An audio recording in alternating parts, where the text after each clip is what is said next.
Hi everyone, Sher here with you. Welcome to my channel, especially to those of you who are new. Welcome, welcome. So today I have a really exciting announcement to make. I'm going to be putting together a little playlist of all my favorite tried and true Christmas baking recipes. Now these are recipes that I make every single year, and they've been handed down to me from my grandmother and from my mom, most of them, and I look forward to making these so much every single year at this time. Now, these recipes all freeze really well, which is why I'm kind of making them well in advance, because this way I can just tuck them all in the freezer and pull them out as I need to, and I'm not going to be rushed as Christmas gets closer, and then I'm going to really be able to enjoy this baking experience. So I really hope that you guys enjoy these recipes. Like I said, I don't share these with just anyone, so consider this to be my gift to you guys. So the first recipe that I'm going to be sharing with you is how I make my butter tarts. So let's get started. So I will put the recipe in the description box below, but what you're going to need are some chopped nuts. I like to use the walnuts. You're going to need some raisins, and I prefer to use the darker ones. You'll need some butter, of course. You can't make butter tarts without butter, and I like to use the unsalted kind. You're going to need some vanilla, just any old kind of vanilla extract. I happen to have the really good stuff from Mexico. I love this stuff. You'll need a couple of eggs, some brown sugar, and of course you'll need some tart shells. Now I just go the easy route and I buy the pre-made ones because I'm not much of a pastry maker, and I like to get the sweetened kind. But if you're really good at making pastry, by all means go ahead and make your own tart shells. So I've gone ahead and I've pre-measured 1.5 cups of brown sugar, and I have melted 1/2 cup of butter. So I'm going to go ahead and just pour my butter right in there and just give this a bit of a stir. Just until you get all the kind of the lumps and from the brown sugar all kind of worked in here. There we go, that looks pretty good. Now the next thing we're going to do is we're going to beat, just going to put that aside, we're going to beat 2 eggs. So I'm just going to use the same bowl that I melted my butter in. Put 2 eggs in there.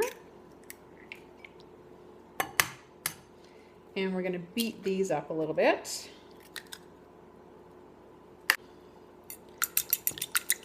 I'm just going to give these a quick stir around here. And then I'm just going to add these right into my brown sugar and butter mixture here.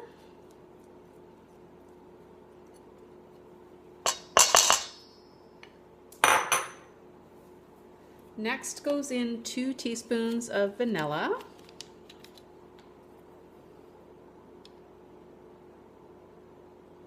This vanilla is so good. Every time my boyfriend or anybody I know that goes to Mexico, I always get them to bring me back 1 or 2 bottles of this stuff. I have quite a stockpile now.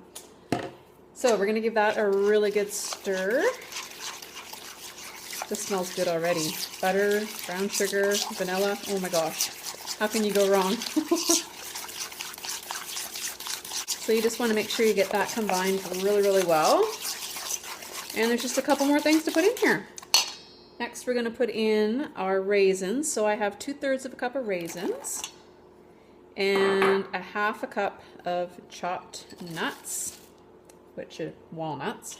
And then I'm just going to give this a bit of a stir, and then all we have left to do is just put this right into our little tart shells. So I went ahead before I got started and I just took my frozen tart shells and put them into my little muffin tins so that they could kind of start to thaw out a little bit. Now this recipe makes about 1.5 dozen tarts. So I'm going to go ahead and start spooning the mixture in. You want to fill them about 3/4 full. So I'll just show you here a few how full I like to make them. It can be a little bit messy. So yeah, about like that. And you want to make sure when you're spooning out the stuff that you get kind of, you know, some of the raisins and some of the nuts, because you don't want to miss out on any of that yumminess.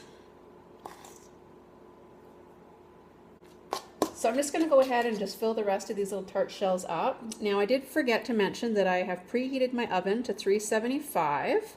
And you're going to be baking these tarts for about 15 minutes. You just want them, like the pastry, to get nice golden brown.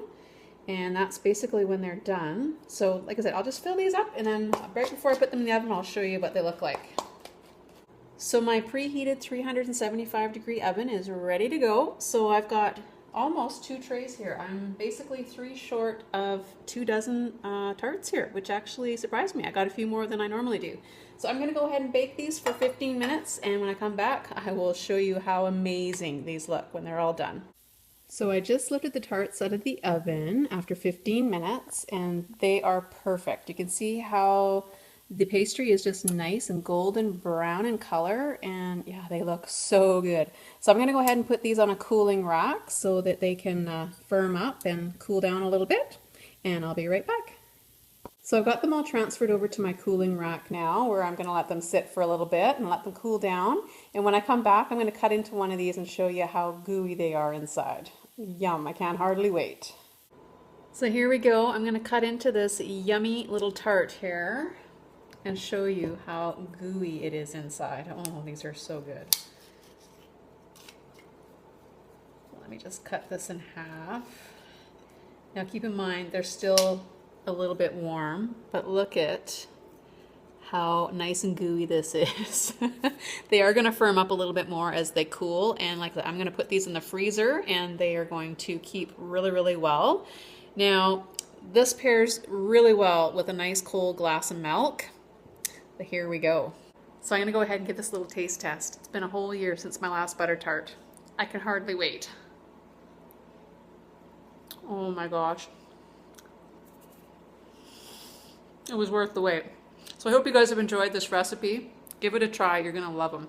Till next time. Bye for now, everybody. Cheers. Oh my gosh, that's good.